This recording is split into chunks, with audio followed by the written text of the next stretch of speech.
Micaela Costanzo, better known as Miki, was born on May 3, 1994, in the city of Elko in the state of Nevada, United States. She lived with her parents, Celia Costanzo and Theodore Constanzo Jr., in the small town of West Wendover, located on the border of the state of Nevada and Utah. She also had two sisters from the same parents, and under 3 sisters from a previous marriage on her mother's side, all older than her. Micaela had a normal childhood. According to close people, she was a happy and playful child. As a teenager, she began studying at West Wendover High School, and there, she stood out among the other students. Micaela, in addition to being an excellent student, was extremely popular. Everyone at school knew her and she had lots of friends. She was also an excellent athlete on the basketball team and on the track team. On top of all that, she was the editor of the school newspaper and was hardly seen standing still. She was always doing something, whether it was for her or for the school. According to close people, Micaela had a good relationship with her family and was very attached to them. Her parents said that she was a very responsible girl and that she never gave them trouble. Micaela's family took great care of the girl. They insisted on taking her to and from school even though she was already in high school. They wanted to make sure Micaela got to and from school safely. Some people thought that that was a little bit too much, since the family home was about 500 meters from the school where Micaela studied, a relatively short distance, but the family didn't care what others said. They were more concerned about the girl's safety. March 3, 2011 was supposed to be just another ordinary day like any other. Micaela was supposed to leave school, and her sister Christina would stop by to pick her up. Christina is already married and no longer lives with her parents.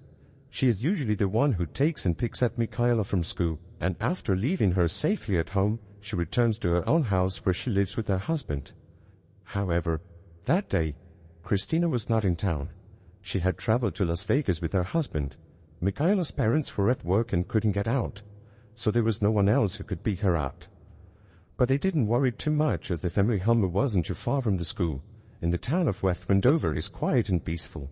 But as we already know, even the quietest and most peaceful places sometimes become the scene of terrible crimes. Right after class, Micaela left school. She should call her mother who was at work as soon as she got home, which would be around 5 p.m.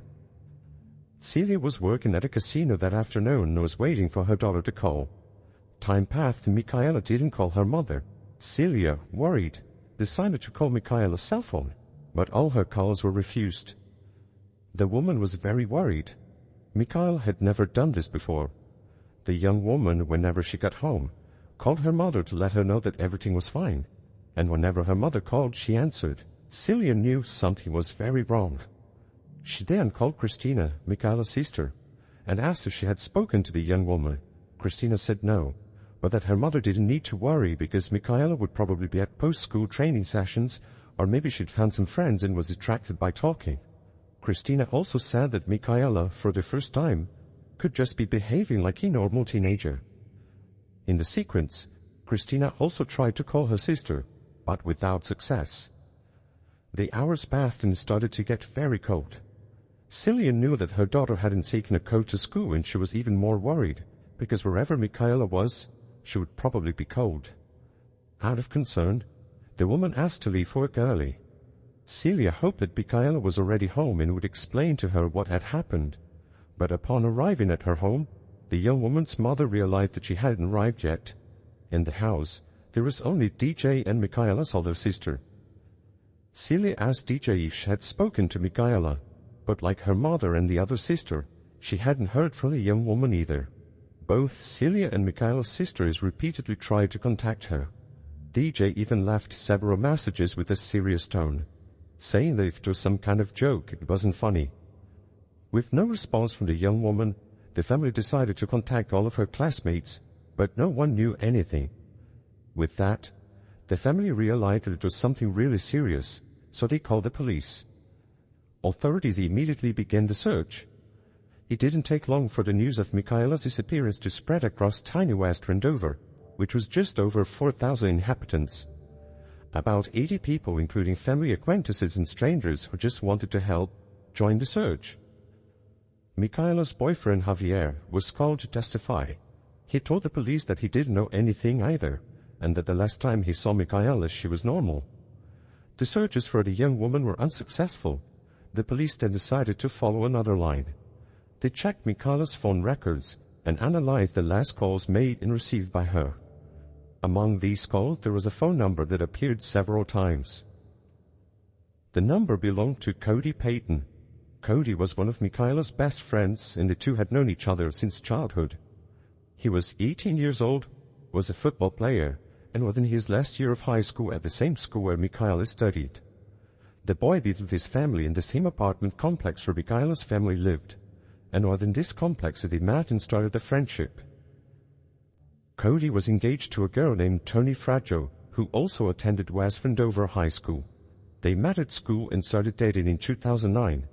It is said that the boy was so in love that he even converted to the Mormon religion and moved in with Toni's parents just to please her. Before meeting his girlfriend, Cody didn't have many ambitions. He wanted to finish high school and then get a quiet job in Alco. But as soon as he met Toni, he changed. The girl started to encourage him to study and graduate with good grades, and then enlist in the Navy and pursue a career. Toni was studious from an early age, being encouraged by her parents to get the best grades. Her parents were extremely religious, and she had to go to church every Sunday like every devout Mormon. According to close people, the girl was always very shy and quiet, and her best friends were just her parents and her boyfriend. On March 4th, the day after Micaela disappeared, Cody was called to the stand. The boy was exhausted, as he had stayed up all night to help with the search for the girl. He told the officers that he saw Micaela leave school with a boy that he thought was her boyfriend Javier. The searches continued, but there was no sign of Micaela. The city of West Vandover is located in the Nevada desert, with over 250,000 square kilometers of desert surrounding the city. It is a place where it is very easy for someone to get lost, disappear, or even hide a body. By then, Micaela's family feared the worst. For them, the young woman was probably taken by someone who wanted to harm her. It was the only explanation. But who could want to harm Mikela Costanzo? Christina, Micaela's sister, returned as soon as possible with her husband from Las Vegas to help with the search. She told her mother that regardless of how Micaela was doing, she would bring her back home. Christina walked through a large part of the desert. She expected the worst, so she started looking for an area where the earth was disturbed. But despite her efforts, she was unsuccessful. Celia wanted to join her daughter in the search, but the police asked her to stay at home in case Micaela returned. But unfortunately, Micaela never did.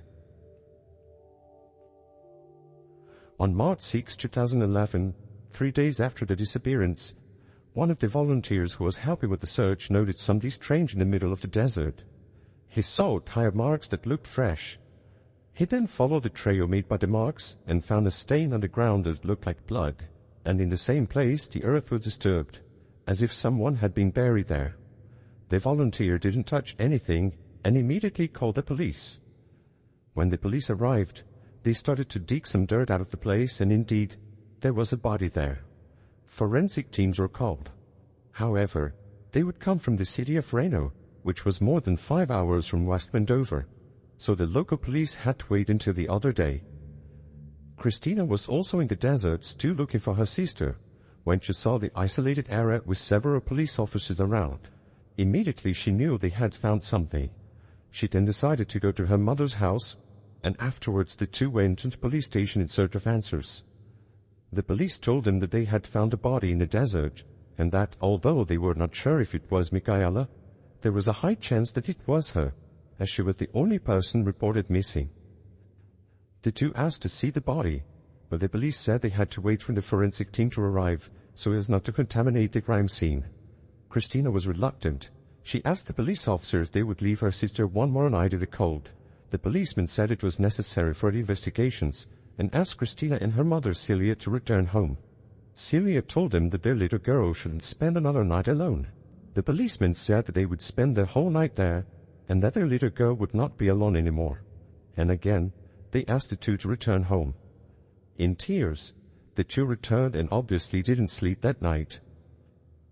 With the arrival of the team, the body was completely dug up, and soon it was possible to verify that it was in fact Mikela Constanzo.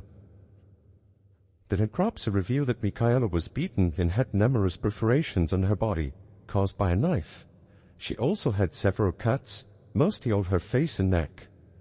To detectives, this attack appeared to be coming from someone who knew the young woman and probably had a personal problem with her. The young woman's relatives were even more shaken after they received confirmation that the body really was Micaela's. News of the crime quickly spread through the small town of West Andover, creating an atmosphere of shock and fear. During the investigations, the officers came to school security cameras. In them, it was possible to see Micaela leaving at the usual time and in the company of a boy. Despite the images having little definition, the police were able to conclude that the boy who was with Micaela was not Javier, the girl's boyfriend, but Cody Patton.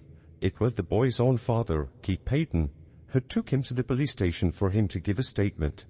Cody denied having any involvement in the crime, but during the deposition he asked to speak with his father alone. Their conversation was not recorded, but through the door, the police could hear the boy's father crying and screaming, saying that Cody had to be a man and tell the whole truth. When the officers returned to the room, Cody's father repeated the words saying that he was to tell the whole truth. Cody, with no way out, decided to tell the police everything about the events that led to the death of Micaela Costanzo. He said that he met the girl on the way out of school, and that he offered her a ride home. But on the way, Micaela insisted that they go to the desert to talk about their relationship. Cody said he was confused, but complied with the girl's request. When they got out of the car, Micaela would have begged the boy to leave his fiancée and started dating her, as she was very much in love with him. Cody said he refused, and that's when the young woman got aggressive, starting to scream and hit him. It was then that to defend himself, he pushed Micaela, who fell and hit her head on the ground. The young girl became static and then began to shake and convulse. Cody tried to save her, but the girl was unresponsive and became unconscious. Desperate, he sat on the floor thinking about what he was going to do. That's when Micaela woke up and started beating herself out of control. Cody then went to the car and took a shovel, hitting the young woman in the sequence that she was unconscious again. Upon approaching, the boy realized that the girl was lifeless and decided to make cuts on her body to disguise everything that had happened. Obviously, for the police, the story made no sense at all. Not to mention that the injuries the victim had didn't match the boy's version. The officer tried to get more information, but Cody wouldn't stop crying and could barely speak. With that, they had to stop the testimony and the boy was arrested for the crime. Micaela's relatives, upon learning of Cody's involvement in the crime, were in shock. They knew the boy since he was little, as well as his whole family, and they couldn't understand why he committed the crime. They believed that Cody had been persuaded by someone to do what he did, because if it was only for him, he would never harm Micaela, his childhood friend. Cody's lawyer, hired after his arrest, also shared this thought. For him, Cody's personality didn't match the brutality of the crime. Well, assuming that that was true, why did the guy confess to something he hadn't done? Cody's in-laws were shocked to learn that their son-in-law was involved in the crime. The two were very fond of the boy and treated him as if he were a son. They even visited him in prison and asked him why he had committed the crime. Cody just said he didn't know. Cody's fiancée, Toni Fratto, was also questioned by the police. The young woman said she was very shaken by everything, and that she had no idea why her fiancé committed the crime. At school, Toni was even more reserved, always walking with her head down and hardly speaking to anyone. The other students felt sorry for her. The girl had practically no friends, and her boyfriend, who she loved so much, was a monster. On April 22, 2011, Toni Fratto and Cody Patton, Cody's father, went to see John Olson, the boy's defense attorney. The girl's parents weren't in town and didn't know she had gone to John. Toni had called her fiancé's father, asking him to take her to the lawyer's office, as she had something very important to tell him. When they arrived at the office, the girl sat down right in front of the lawyer and agreed that the conversation would be recorded. Toni said that she was at the crime scene with Cody when it all happened. The beginning of her version was the same as the boy's, but she added other information. According to her, after Micaela fell to the ground and became unconscious, she and Cody attacked her and made all the cuts on her. In the sequence, Cody dug a hole where he buried Micaela and the two left the place. It is unclear why Toni confessed to part of the crime, as she was never considered a suspect. It is believed from the conversation she had with the lawyer that she intended to clear some of the blame on Cody. The lawyer took the recording of the confession straight to the police. With that, Toni Fratto, like Cody, was accused and arrested for the crime against Mikela Constanzo. After Toni's arrest, the girl's parents completely changed their version of Cody. They went on to say that the boy was aggressive, controlling, and that their daughter was a victim of his manipulation. They also said that he advised their daughter to file a police report, but the girl said that if she did, Cody would no longer be able to join the Navy. 2 months earlier, cameras at the school captured something that corroborated this version of the parents. In the images, Cody appears cornering Toni against the wall. The boy is nervous and agitated. He argues with the girl and then pulls her by the arm. After that, things started to make sense for Micaela's family and Cody's family. Alone, the boy was incapable of harming anyone, but his fiancée was perhaps extremely jealous, which ended up triggering the crime. They believed that Toni was jealous and envious of Micaela due to her friendship with Cody. On May 3, 2011, exactly 2 months after the crime, it would be Micaela's 17th birthday. Although the young woman was no longer present, family and friends decided to have a birthday party in her honor. In early 2012, the prosecution presented a plea agreement for Cody. He would plead guilty for the first-degree murder of Mikela Constanzo and faced life in prison with the possibility of parole. But in exchange, he would have to testify in court against his fiancée. This deal was good for Cody, as there was a possibility that he could face capital punishment if he went to trial. The boy accepted the deal, but days later, he changed his mind and said he wanted to try his luck in court, even with the possibility of being sentenced to death. On January 19, 2012, it was Toni's turn. The prosecution also offered her a deal. It wasn't the same deal, but it was better. She should plead guilty to a second-degree murder and could apply for parole after 18 years of serving her sentence when she turns 36. She would also have to testify against Cody in court. The girl didn't think twice and accepted the deal right away. Still in January 2012, Toni was interrogated again, and this time she told a completely different story about the crime. She said that on the day of the crime, she got a ride home with Cody. Upon entering the vehicle, she noticed that Micaela was sitting in the back seat and looked very scared, while Cody was angry. As Cody drove towards the desert, he sent a text message to Toni, where he said that they had to get rid of Micaela, while Toni sent another message asking why. Cody didn't respond to Toni's message, keeping silent and heading towards the desert. They communicated via text messages so that Micaela, who was in the back seat, couldn't hear them talking. As soon as they arrived at the spot chosen by Cody, he stopped the car, grabbed a shovel, and started digging a grave while ordering Toni to watch Micaela.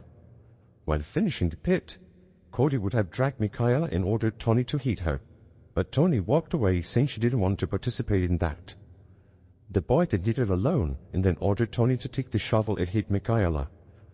Toni said she was very scared, and for fear of being her fiancé's next victim, she took the shovel and hit Micaela in the shoulder. After that, Cody would have put Micaela in the grave and ended it all, making the cuts on the girl as presented in the police report. Finally, the boy buried her and then went with his fiancée to the city's McDonald's. As they left McDonald's, Cody and Toni crossed the border into Utah, where they got rid of Micaela's clothes and belongings by burying them in a desert area. Although Toni told this new version full of details, she was unable to explain to the police what led Cody to take the life of Micaela, his childhood friend with whom he always had a good relationship. Toni just said that Cody always seemed to hate Micaela and that even the victim's voice irritated him. This new version of the facts that Toni passed on to the police took her out of the position as an accomplice and placed her in the position of a victim. A poor, fragile, helpless girl who has been forced into something terrible by her troubled fiancé. But is that really what happened? If so, Why did the young woman visit her fiancé so many times in jail, given that once arrested, Cody would no longer be a threat to her?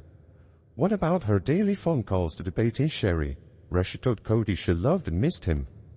Even her parents had visited Cody in jail to give him some kind of support. And then they said he was a controlling and violent boyfriend with their daughter, which between us didn't make much sense. Something didn't add up, and for the police and Micaela and Cody's families, there was something more to the story, and they were right. A few days before April 22, 2011, when Toni went to Cody's lawyer and told her first version of the facts, she had delivered her belongings to her fiancé's apartment, and in those belongings was her diary. Cody's parents turned everything over to the police in the hope that it would help their son in some way, as the boy's chances of getting capital punishment were high. In her journal, Toni had written about her insecurities, fears, and misgivings about her relationship with Cody. She was very envious and jealous of Micaela, and believed that her fiancé could leave her for his best friend.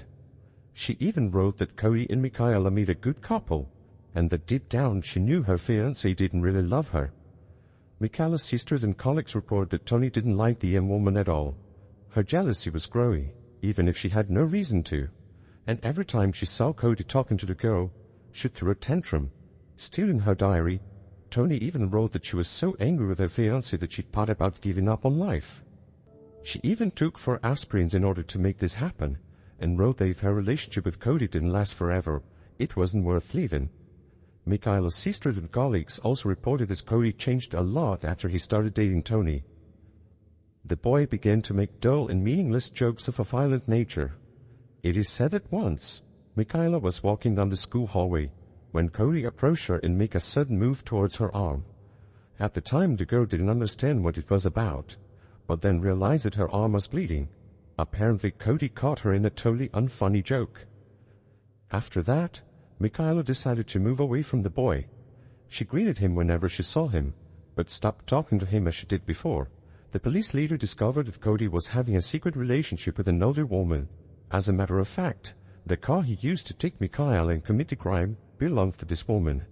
Maybe Toni knew about her fiancé's infidelity, but in her mind the boy's lover was Micaela and not someone else, which in a way may have helped trigger the series of events that resulted in the crime. A few weeks before his trial date, Cody was influenced by his lawyer and family members to accept a plea agreement with the prosecution and pled guilty. Thus, he would not go to trial where he would likely be sentenced to capital punishment by the jury court. After accepting the deal, Cody Patton was sentenced to life in prison without the possibility of parole. As for Toni Fratto, after accepting the deal as I mentioned, she was sentenced to life imprisonment with the possibility of parole, after serving 18 years of her sentence. Cody is currently incarcerated at LA Maximum Security State Prison in the city of LA, Nevada. Toni Fratto is incarcerated in the Elko County Prison in the city of Elko, also in Nevada. On August 31, 2018, Cody got married in prison to a 26-year-old woman named Amanda Smith. It is not known if they already knew each other before the boy was arrested, but it seems that they started a relationship through correspondence. In April 2021, Toni Fratto had her first parole hearing after serving nearly 10 years of her sentence. Her request was denied, and she'll only be able to have another hearing in 2024. To this day, it is not really known what really happened on the day of the crime, since the versions given by the two involved in the case are conflicting. For most, Cody was manipulated by his ex-fiancée into committing a crime, but that's just a theory.